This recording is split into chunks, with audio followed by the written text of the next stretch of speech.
গেল বছরের ৫ আগস্টের পট পরিবর্তনের পর থেকে বাংলাদেশের রাজনীতিতে দুটি বিষয় এখন আলোচনার তুঙ্গে।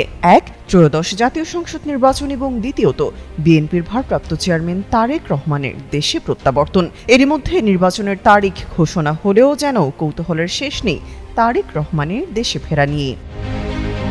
জানা গেছে, তারেক রহমানের স্বদেশ প্রত্যাবর্তনের দিনক্ষণ জানানোর মূল চাবিকাঠি এখন বিএনপির মহাসচিব মির্জা ফখরুল ইসলাম আলমগীরের হাতে। বর্তমানে তিনি যুক্তরাষ্ট্র সফরে আছেন। মহাসচিব দেশে ফিরেই তারেক রহমানের দেশে ফেরার তারিখ ঘোষণা করবেন, এমনটাই জানিয়েছেন বিএনপির সভাপতি ও চেয়ারপারসনের উপদেষ্টা এম.এ. মালেক।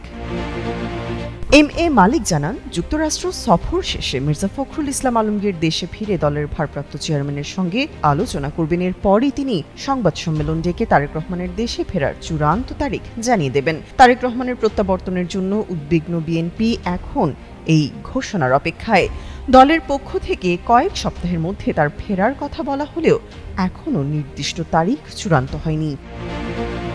নেতাকর্মীদের বিশ্বাস, দেশে ফিরেই আসন্ন ত্রয়োদশ জাতীয় সংসদ নির্বাচনে বিএনপির নির্বাচনী প্রচারণায় সশরীরে নেতৃত্ব দেবেন তারেক রহমান।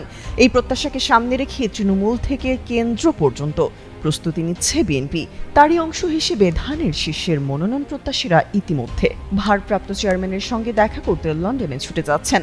এই প্রত্যাবর্তন কেবল একটি রাজনৈতিক নেতার ফেরা নয়, বরং এটি বিএনপির ভবিষ্যৎ রাজনীতির দিক নির্দেশক হবে বলে মনে করছেন বিশ্লেষকরা। তামান্না তাবাসসুম, যুগান্তর নিউজ।